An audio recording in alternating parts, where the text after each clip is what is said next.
And I am happy that my brother, Justice Dolo, has said this has never happened to him. And we have always had meetings with Justice Dolo, the president and myself. And whenever the president wants anything from us, he requests, he never commands. We want to thank him for that. The majority of you are here at the front line of administration of justice. As the theme says, are you courageous enough to uphold and dispense justice, even in the face of the kind of uncertainty faced by Benedicto Kiwanuka? And I like what Justice Dolo said, that you don't need the courage. You need to have the conscience in you and the law. You respect the law and have the conscience. It is not about the courage. Nobody will ever come and tell you, make this judgment for political reasons. And I also want to, people have said already, all the speakers have said that people are working for political promotions. I have happened to vet a number of the judicial officers here. These judicial officers are promoted based on competence, not politics. And we are proud of you.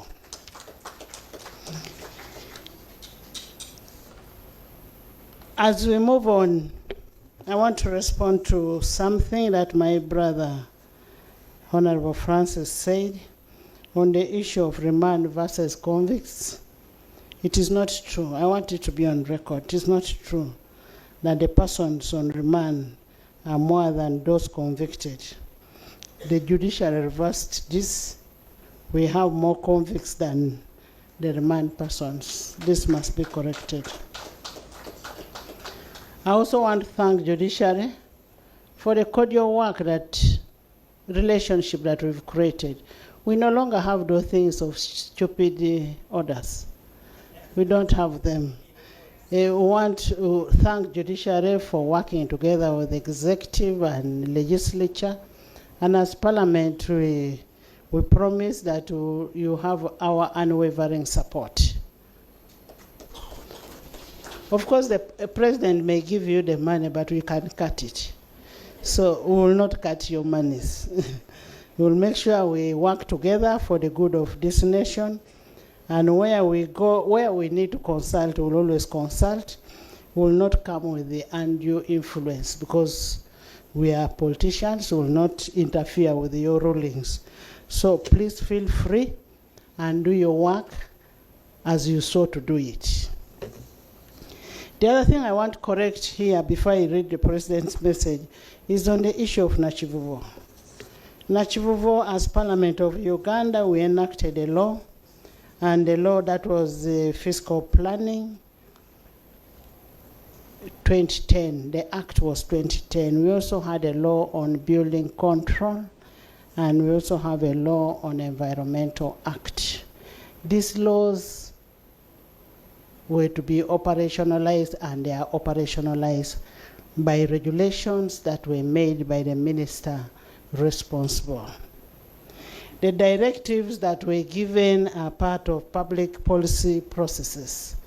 The president gave a directive on that construction, and it is upon the line minister, the line authority, to ensure that whatever they are doing, they are acting within the law, and the laws are available. And I am also aware, as a Speaker of Parliament, that KCCA approved the plans and authorized the construction of that place. The president will always give directives, but the persons who receive directives must act within the law. And as all stakeholders in the matter, we need to have open communication to address sticky issues like this. And we should not be able to apportion blame. Uganda belongs to all of us. Let's discuss these issues openly.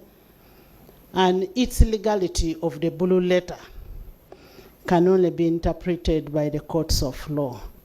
Where anybody is aggrieved on it, I kindly request that we seek an interpretation from the courts of law.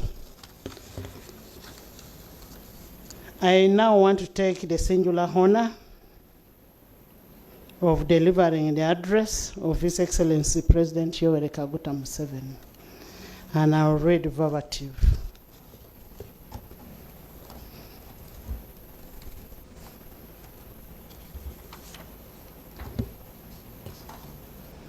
I want to thank His Lordship, the Chief Justice, for inviting me to preside as a chief guest at the 8th Benedicto Kiwanuka Memorial Lecture. I thank the Judiciary for organizing the commemoration to honor the memory and legacy of the former Chief Justice. In the early 60s, I joined the Democratic Party, which was at that time led by Benedicto Kiwanuka.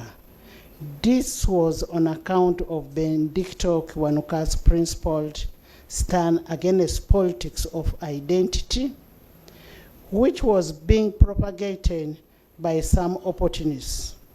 For instance, Buganda leaders did not appreciate Kiwanuka's ascendance to power after the election of 1961 because he was a Catholic. This same view seems to have been held by the colonial administration, who had all along promoted the Protestant leadership and dominance in Uganda. In 1961, the Kabaka Yeka Party was formed to protect the threatened position of the Kabaka. And during the 1962 elections, UPC made an alliance with the Kabaka Yeka in order to defeat UDP.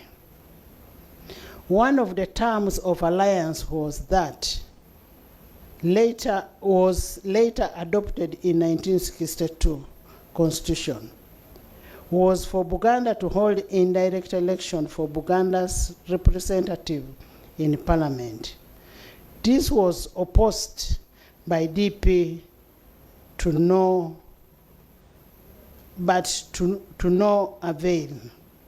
Benedicto Kiwanuka, in particular, opposed this opportunist arrangement, which were later to approve disastrous for the country.